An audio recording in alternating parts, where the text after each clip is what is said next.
నెహెమ్యా 6వ అధ్యాయము. నేను ఇంకను గుమ్మములకు తలుపులు నిలుపక ముందుగా దానిలో బీటలు లేకుండా సంపూర్ణముగా గోడను కట్టియుండగా సన్బల్లటును, టోబియాయును, అరబీయుడైన గెషెమును మా శత్రువులలో మిగిలిన వారును విని, సన్బల్లటును గెషెమును నాకు ఏదో హాని చేయుటకు ఆలోచించి, ఓను మైదానమందున్న గ్రామములలో ఒకదాని దగ్గర మనము కలుసుకొందము రండని నా యొద్దకు వర్తమానము పంపిరి. అందుకు నేను చేయు పని గొప్పది, దాని విడిచి మీ యొద్దకు వచ్చుటకై నేను దానినెందుకు ఆపవలెను? నేను రాలేనని చెప్పుటకు దూతలను పంపితిని.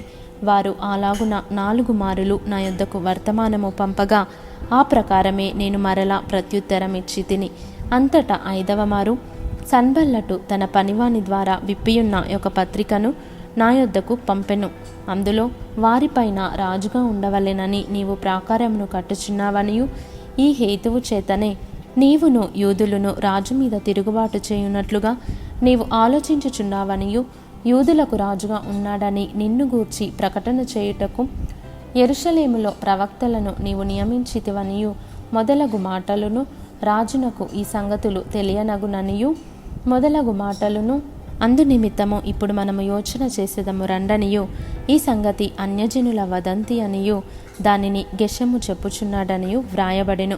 ఈ పని చేయలేకుండా మేమశక్తుల మగుదుమనుకొని వారందరూ మమ్మను బెదిరింపజూచిరి గాని, నేను ఇటువంటి కార్యములను మేమెంత మాత్రమును చేయువారము కాము. వీటిని నీ మనసులో నుండి నీవు కల్పించుకొంటివని అతని యొద్దకు నేను వర్తమానము పంపితిని. దేవా, ఇప్పుడు నా చేతులను బలపరచుము. అటు తర్వాత మెహేతబేలునకు పుట్టిన దెలాయ్యా కుమారుడైన షెమయా యొక్క ఇంటికి వచ్చి తిని, అతడు బయటికి రాకుండా నిర్బంధింపబడెను.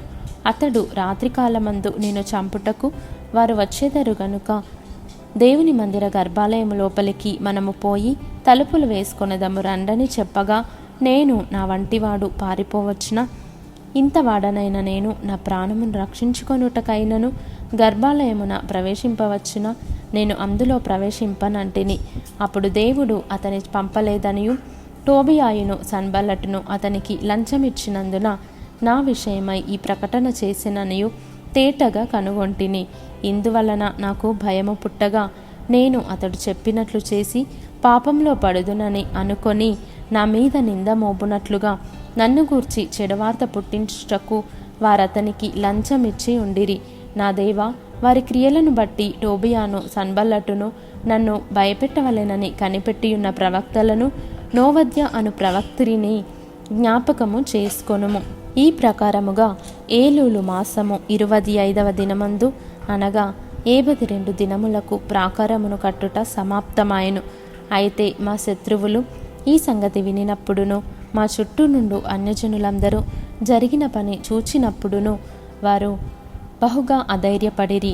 ఏలయనగా ఈ పని మా దేవుని వలన జరిగినదని వారు తెలుసుకొనిరి. ఆ దినములలో యూదుల ప్రధానులు టోబియా యొద్దకు మాటిమాటికి పత్రికలు పంపుచూ వచ్చిరి. అతడును వారికి పత్రికలు పంపుచుండెను. అతడు ఆరహు కుమారుడైన షెకన్యాకు అల్లుడు. ఇదియుగాక యోహానాను అను తన కుమారుడు బెరెక్యా కుమారుడైన మెషుల్లాము కుమార్తెను వివాహము చేసుకొని ఉండెను గనుక యూదులలో అనేకులు అతని పక్షమున నుండెదమని ప్రమాణము చేసిరి.